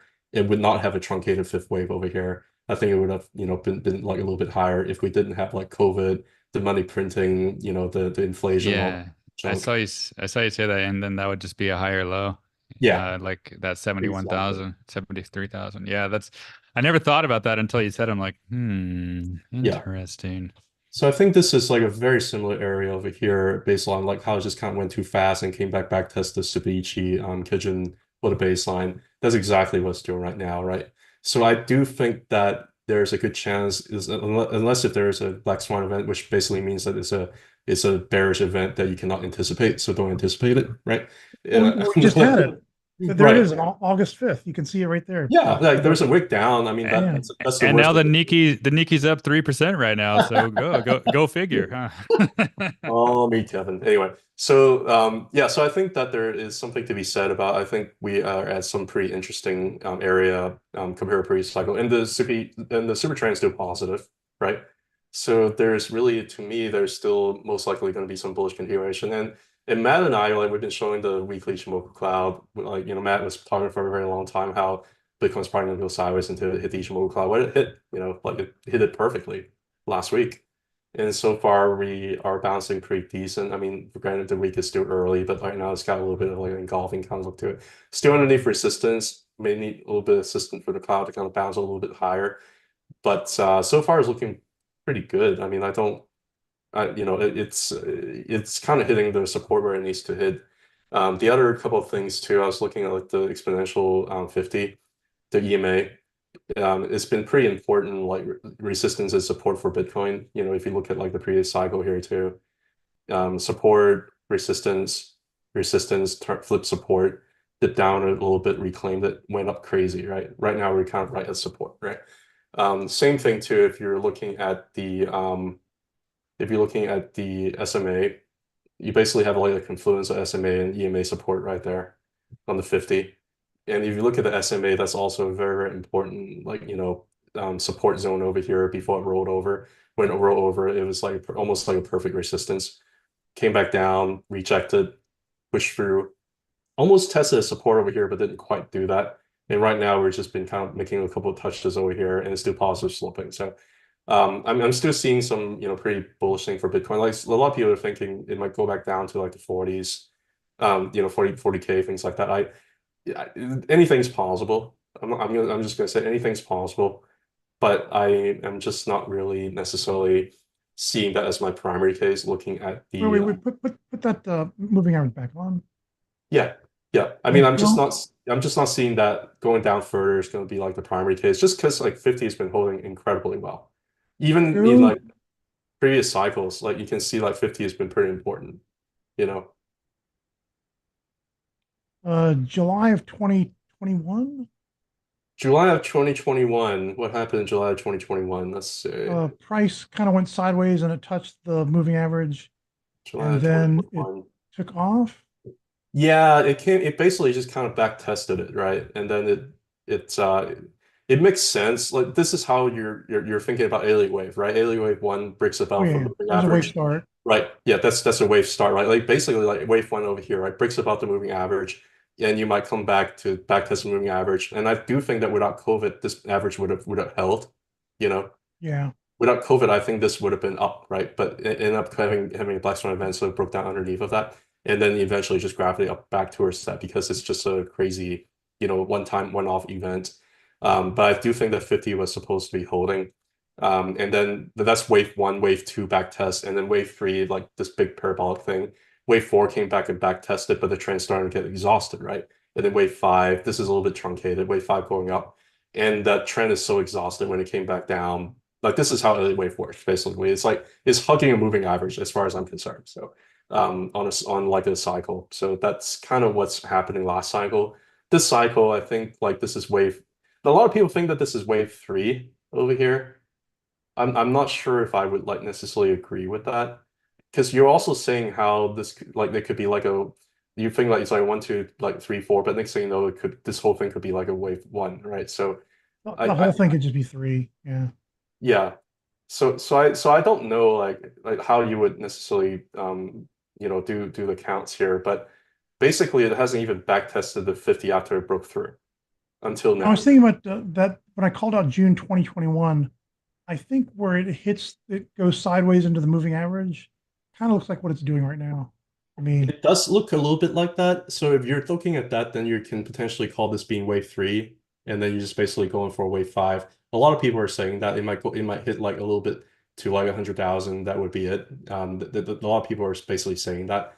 But I think if that's the case, it might be a little bit too early in the cycle. But you do have a lot of people, like really smart people, they're saying, yeah, the cycle is not going to be going as long as the other one. Because if you're hmm. thinking about if it's going to go as long as the other cycle, it should keep going to like September, October, November, December, and that could end up being a lot higher. But a lot of people are basically saying, yeah, wave 3 has already happened and you're going to hit a little bit of wave 5. I know Matt disagrees with this, and I also am very skeptical of the idea. Um, so we'll see how it plays out. I just don't know. Like, I'm actually curious in terms of what Tracker thinks, but anyway, I'm done talking about Bitcoin. Whoever wants to take over, man, feel free. Anybody? Any tickers? Tracker. Hey, Tracker. what do I want to talk about? I don't know. What? Give me something. I'll talk about anything you want. Give you something. Yeah, oh, I could try to drop. I could try to chart Bitcoin for you. You don't Real have quick. to. You don't have to do it tonight because I do want you to. I know like it takes time to do like the levels No, and no, I stuff. can do a quick and dirty. Don't worry. Yeah. Let's see from the beginning of all time, and then this could be a 1-2, and the only problem is it already went up to 323%, then almost to 350%. So let's just scale it up. Now let's call this the 1-2. And then what we have here is 76.4. And we touch the 50%. Ooh, so we could do a typical wave move from, if we call that the wave restart. 76.4, 382, 1382, 100%, 2382. So 1382, 100, 2382. So this could be a larger pattern that we would see. So here's your wave 1 top, wave 2 bottom, and then 76.4 to 382, which take us back to 42,000. Yikes. But then up to 111,000, then 85,000, and then up to 180,000. But if we only got, let's say we got a little more than 764, maybe we get maybe the 45% fib. I don't need you, just these two.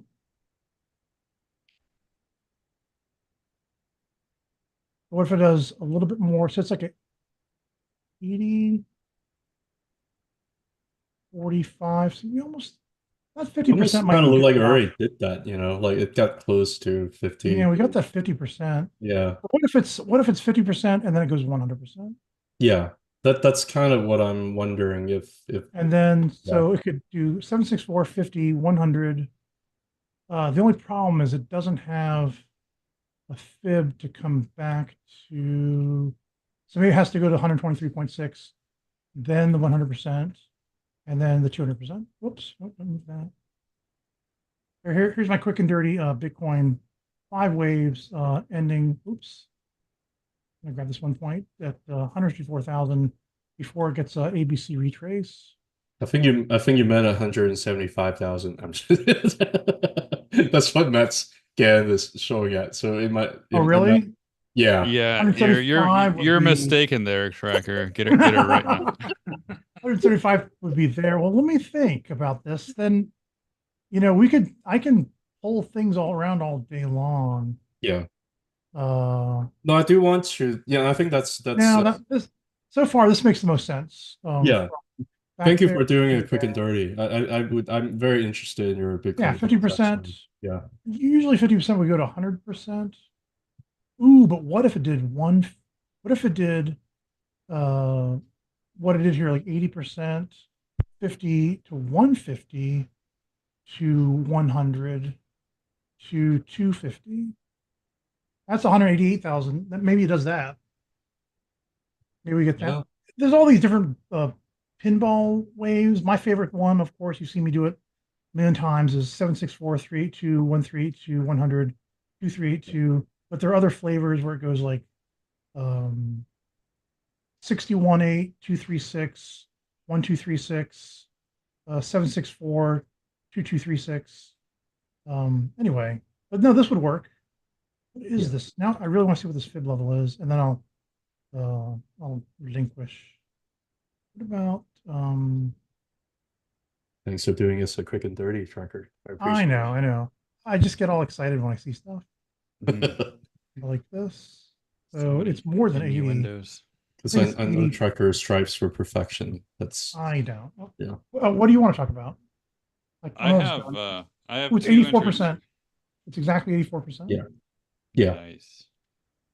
Yeah. I mean it's like such beautiful when it comes to like the 84, 50, 150, 100, 250. yeah, There you go. beautiful.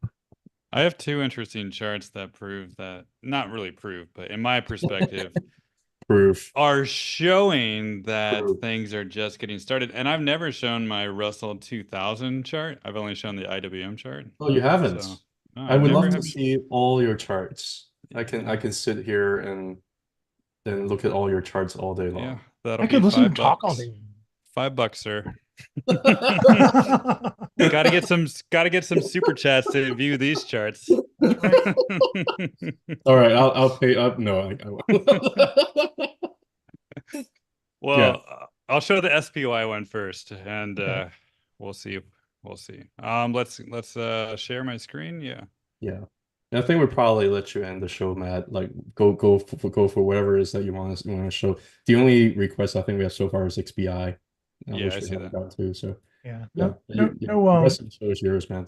no coin miners lightning round this time. But Matt does these every week and then has another monthly recap. You can see if you get his Telegram or his Patreon. Well, the Patreon I do daily, and on the Wow, Telegram it's just weekly. Yeah. So that's great. Yeah, and then he also like Matt's also shown some really beautiful charts here on the monthly too on X. So if you like check out his profile, look at miners, like it's absolutely beautiful. Like, there's a lot of confluence what he's showing from what yeah, I'm seeing as well. So yeah, and this is the SPX from the 1929 crash right there. From the bottom, and this is one idea of why things are just starting because it's above the new level, right? This is one idea because every level got broken. This one was many times, and this was the 2000 crash, how it just back tested the green level, wicked below a little bit on a month-to-month basis, but technically it's a no big deal kind of a thing. But now, yeah, we're at the start of a new level, and right there is kind of that support 5,000, right? So I don't think things are going to collapse, and this is one reason why I think things are just beginning. And what does that mean? Does that mean it's going to eventually get to the next level here at 28,000? I mean, maybe things will be so exponential that nobody even can fathom the idea, right? That things will just keep going higher and higher and higher. And now, for more confluence, the Russell 2000 from the 1987 crash. Ooh. That's when it opened, right? Drum That's when it roll. opened.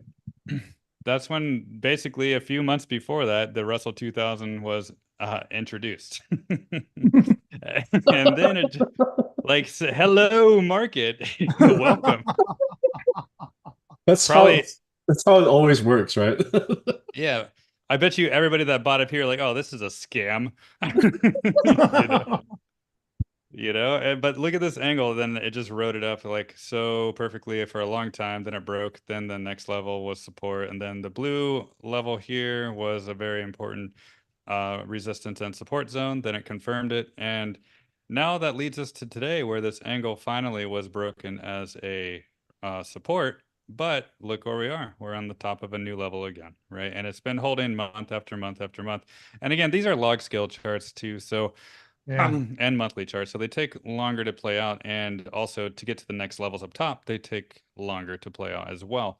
So the Russell 2000 is essentially saying the next level does sit now around 5,400. And since it's holding a new base, it did go below a little bit, but now it's back above. This is more proof in my eyes that both the SPY, both them and the Russell 2000, they're holding new levels. And the new levels usually signal a beginning of something. And here it was the beginning of something big, right? In the past, it was the beginning of something big. And now it looks like it's the beginning of something big too. And can it go to the 5,000? Can it go to the very top 15,000? Maybe. right? And I'll show you one more. And it's not really, it's just the Dow, but it's kind of similar, right? It's above an arc, right? It's above an arc finally, and it's going above, and it wants to go to the next level, maybe at 58,000, right? And this is from the 1929 crash too. From there, There's a and look at lot of, yeah, go ahead. Yeah. look at this 2007. Oh, it was a resistance. Like Gann mapped it out perfectly, and then it kind of wicked through the bottom arc there. Like, look at that. Yeah. You can't make this stuff up, really. And it's just incredible to see, and how that blue level was such a very important zone for a long, long time too. And yeah, back in 1929, it followed those angles up perfectly.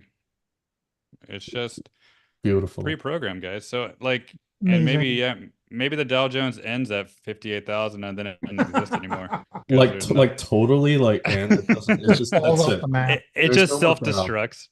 Nobody cares about Dow anyway, right? So Yeah. it's just self-destruct. Skynet pulls the plug on it. I think a lot of people underestimate the power of the Russell 2000. If Russell 2000 goes up like 10%, you're talking about like the degenerative high debt companies going up like 30 to 50% potentially higher.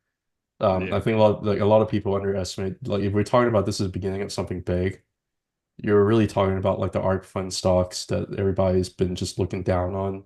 They're gonna make a big run. Is it gonna make a big run like it did, you know, in 2020, 2021? Not necessarily, but it doesn't have to potentially make money, right? So you can also see like, and yeah, I mean, and it's this very same thing you said at the beginning of something when I was looking at the monthly Ichimoku, you just now have like a little bit of nice separation of the baseline and the conversion. It just started happening. Like it literally just started happening. Yeah. So I can see it get back above this angle and just shoot higher and higher, because this angle, for the life of the angle, it's been support more than it has been resistance. So I think the bottom line is it's probably going to get back up top. And this month was just a fake out to get back up top because it wasn't ready yet, because you can see it's been resistance on the way up here, here. Let me just take that off again. Yeah, so maybe that was just a fake out, maybe, and it needed to back test the level again and go higher. But a lot of signs are pointing that new levels are being broken for all indices, and this is usually the sign of a beginning of something and not the end. So whoever is saying that, I don't know. I just can't agree with that. And it doesn't matter who's president. It doesn't really matter, like, inflation. Actually, inflation would probably help these indices more, because then more money will flow into them. So I just think, like, yeah, all in all, everything points to pretty exponential gains in the future. And I think what Raoul Powell was saying, the exponential age, I can really see it, especially looking at this chart alone. It's the start of something that's about to explode. And that's how I see, that's how I see crypto too. I see crypto, the altcoins, as at a bottom right now. Really, Oh, yeah. they're bottoming out right in front of our eyes, and everybody says, "Oh, no, everything's going to end at the end of the year or beginning of 2025." I just cannot agree with that. But I Yeah. can agree with this Fat Chen saying that I'm a different Mattsby in the evening than I am in the morning. So I can't agree with that. Yeah. You know why? Because you're with us. That's why. Well, Yeah. Well, yeah, and also I'm just waking up and I'm just drinking my coffee, and yeah, I don't have any teammates with me. So the triumvirate is going to ride the angle up on the Russell 2000 over the next coming years. Well, I think it needs to flip it to a support, because look, if it rode it as a resistance, then it would only be 2,500 by the year March of 2026. Yeah. So I don't think that's going to happen. I think it's going to flip it as a support again and go do these kind of candles right here, like maybe a 18% monthly candle, maybe another, and stuff like that. Like that's going to happen. Once you see a bullish engulfing candle like this, it's not going to stop. So that's going to be your confirmation, one of these candles someday. And then you have that pretty much every single cycle before that too. Like you have that. Yeah. You see like that, the bullish like right here, bullish engulfing, and it just took off. Yeah. Yep. And then the one before that too. Yeah. Like you can see this throughout the cycle and over again. So yeah. So I think it's just bring up a little beginning, story. Yeah, did you guys hear about this guy who used a bunch of AI bots he programmed? Oh, $10 million. Yeah. Yeah, to make up a bunch of bands, right? Did I read on your feed then? No. But I saw what it was. Yeah, he made an AI band. He made music. Then he created bots to like watch those videos, and he got $10 million, and he got arrested. Yeah. But look at the power of that. One guy did that by leveraging Yeah. all these AI bots to do it for him. And just imagine if, level on the level businesses leverage that same power, Yeah. then I could definitely see how like you could have this huge Well, explosion. Well, in he the got greedy. I think if he just got $1 million, he probably would have walked away free. But he just wanted for that 10 million. you went all Superman 2 with it. Yeah, just don't be greedy. That's always the number one takeaway in everything you do. Don't get greedy. Yeah. Oh, wait, I'm sorry, was it Superman 2 or Superman 3 with Richard Pryor? I think it was Superman 2.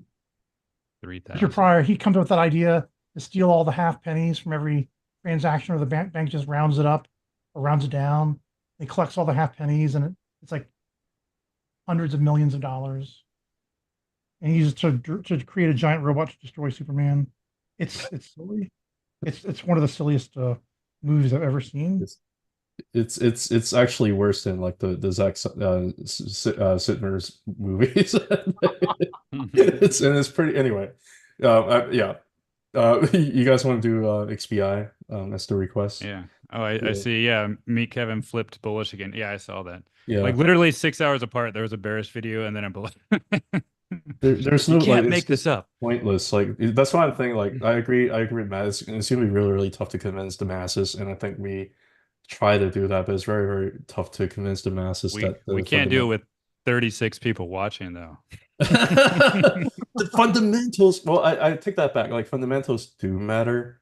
Yeah. But the narratives at the particular moment probably doesn't. And if you just listen to the narrative, you're gonna get whipsawed up and down, and you use that to trade, you're gonna get destroyed. Like not financial advice, like but like just don't. But Yeah. the more I see his trades, the more he just gambles because he does weekly options, he does like momentum trades, and they don't always play out, especially in today's volatility. I don't think we've really seen this kind of volatility in a long time in markets, but it's normal now. It's normal to just like have a huge down. Like the Dow was what, down like 600-700 points today at one point. It was insane, and then it closed what, up? It's just like that's a normal day now, and to do options on a week to week or a daily basis, that's just gambling. And he doesn't really advise. He doesn't tell his followers that they follow him blindly, and then they lose a lot of money, and that's not safe. And that's why I think I vocalize so much because he's doing a disservice to a lot of people, and they're losing money because of him, and it's not Yeah, good. but I think people need to learn like who to listen to and who doesn't. Like if you just listen to somebody and not think for yourself, that's what happens. So the other thing too, I think it's a market with increased volatility, but that is exactly what is needed for the beginning of the bull market. You need to have the volatility to happen to like expand the Bollinger Band. You need to have the volatility to happen to, flush out the leverage before you can really go up again. So this is like the beginning of like a more longer, bull market for small caps that I think is needed. I'm not really that worried about like the volatility, and I think it's kind of expected at this phase of the bull market. So priming the pump. Well, let's make a clip of my Russell 2000 chart and like spread the word that things are just beginning. I like how whenever like somebody on X like comments and say, "Oh, but like if Harris wins and crypto is gonna go down to the trash," and like you're saying, yeah, that stuff doesn't matter. Look at charts, and then they're like, "Well, like but the chart's gonna get destroyed," like, and you're like, "No, look at charts." Yeah. Well, and then I got one yesterday. Like I showed the Dow, I was like, "Oh, it's at support now." Like, well, it could easily just lose that support. I'm like, "Oh, just like in 2000, it could have just easily broke that resistance, right?" Like it's the same kind of mentality. You just got to flip it sometimes, and yeah. A lot of people are still having a lot of PTSD from 2022, so they're being like super cautious, which I understand, But. Yeah. So head and shoulders on a XBI here on a monthly basis. I mean, possibly. But it is, the monthly Ichimoku is saying a lot that it is technically getting pretty close to resistance right now, and it can't really get a higher high from March or April, right? So I think caution is warranted for XBI, really. Weekly chart might tell a different story. It's above all levels, so it has the potential to break out, but it can't. It just can't right now. So we got to watch that high over here. maybe 103.46. Got to see a weekly candle really above that to get any kind of momentum. Otherwise, it looks kind of stuck and perhaps just wants to go sideways. So the potential to get in the monthly cloud is there right here, but maybe it's not going to be this month. Maybe it'll be next month where it gets a little bit closer and it'll be easier to break through. Yeah, I mean, I'm not that worried about the monthly head and shoulder because, on RK, it also has the same head and shoulder. But it's for compared to RK, I think XPI is closer to the Ichimoku cloud on the monthly, which Yeah. is relatively is actually a pretty decent chance it's going to break inside the cloud, maybe back test the bottom of the cloud a little bit before going up higher. But yeah, $100 is like a pretty strong resistance level. So yeah, resistance until proven otherwise, right? So I agree with Yeah. that. Well, I think it's not going to be this month, I don't think, but the next month or even November, it could be like opening right in the cloud, right in November. So that's like election Yeah. time. So that could be a good time to go up from there. So Yeah. probably got to wait like a month or so, but it's getting there. It's getting there. It has to wait for the conversion line to get up higher too to catch up, because right now it's still a little bit too far away. So Yeah. yeah, Negative. Yeah. yeah. So yeah, cool. That's it, huh? Nobody else requested anything. Good show, guys. Good show. Yeah, that was So cool. I enjoy these every time with you guys. Yeah, me too. Yeah. No, yeah. I mean, I'm happy to disagree with Matt for once. No, not really, but Well, not, it was kind of like an agreement in a mild way. we're totally fighting. No, but Tracker, Yeah. thanks for looking at Bitcoin. Like, if you have chance to chart out It's easy. Bitcoin I a do little bit that. more. I do those charts so many times a day, and I do like I'll look at a chart and do it in my head a little bit, and I just Yeah. it's you can name any chart, and I'll just throw a Elliott wave on it and tell you what I see. Pretty, it's just old hat for me. Yeah, I mean, having like a members yeah, having a subscription on X and doing like daily show, like it trains you to think faster. So I think it's actually a good thing. Yeah, and it's Yeah. fun too. It's Yeah. like my parents fighting in front of me, slightly uncomfortable. I'm sorry, DK. We'll calm it down like next time. Yeah. Simmer down. Just slightly. We'll make up, don't worry. You're not gonna see Yeah. it though, don't worry. Oh God. What's Oh, there he is a saying? question. No, it's just my parents fight in front of me, like because we were fighting Cat and I. Not really, Oh, but yeah. oh, But there's a question about for you, Tracker, about are you day trading or swing? oh! I see that now. Mostly, most have been swing trading, but now the volatility is getting so crazy. I might have to switch back to day trading. Because I think about it like yesterday, if I had bought my position yesterday when it was low and sold at the top, then I could have just done the whole thing again today when it crashed down. I could have just been waiting, buy the dip, and then sell the rip, and I would have made more money. So maybe I will go back to day trading for just a little while here, as long as I can stomach it anyway. It's much easier to just do what Matt and Kat do, just like Yeah, it's stake less out a good stressful. position and just be patient. I used to do day trading and it's stressful and it makes me nervous and I can't sleep and yeah. Yeah, Because mental health matters too, right? Like yeah, I have a full-time job too, so I cannot do day trading. because even if you have conviction, you doubt yourself all the time because the Yeah. volatility is just so freaking crazy, And it's like it's really hard to overcome that no matter how often you do it. Yeah. Yeah, and you listen to like the Blonde Broker, or you listen to A-Trace Crypto, like they flip all the time, and they move like water. Like they Yeah, enjoy the stress. I do not. Just Yeah. yeah. I can do it. I just it's just it had been more fun to I think swing like at trade. this point I'm more interested like yeah, it's more fun. It's safer to swing trade because you have a lot more data. You have higher time frame to look at. And then Yeah, for me, like right now, I'm looking at like lower time frame charts for Bitcoin. I start posting them just more for fun. Like maybe one day I end up trading, but I'm just trying to get a hang of like a lower time frame kind of thing and see what happens. Maybe and I'm just hoarding a skill, right? Like you don't necessarily have to jump into the water. You just kind of play around with it a little bit. That's kind of what I'm thinking. But also I'm in a little different situation because I I just don't have time to day trade. Like that's not, I cannot do Exactly. it. You've got a full-time job. Yeah. And I think Yeah. like, yeah, ask Ruban Booker, like I think she said to reach out to her, right? So maybe you can do some streams of her too. I mean, I don't know. So if you Well, didn't so have a job, would you be day trading your cat? I think you might be.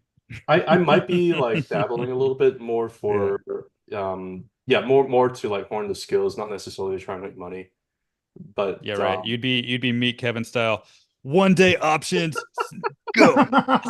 if I'm day trading, I'll probably day trade like Bitcoin, and I probably won't do any options at all. Like you don't need it. You just don't No, need it. So no. yeah. But yeah, something but like A-Trace crypto, like he's make like pretty incredible money from doing short time frame day trading. Like he doesn't mind. Like when he loses, he doesn't care. Like he just bounces back. So it's incredibly stressful. I don't know how his wife handles it, but Yeah, good for him. yeah. It takes a really alpha personality, I think, and maybe Tracker's the most alpha of us all. Who knows? Yes, I very much can so. be, but mostly I just, Yeah. I just play it out. Really, I'm just a beta male inside.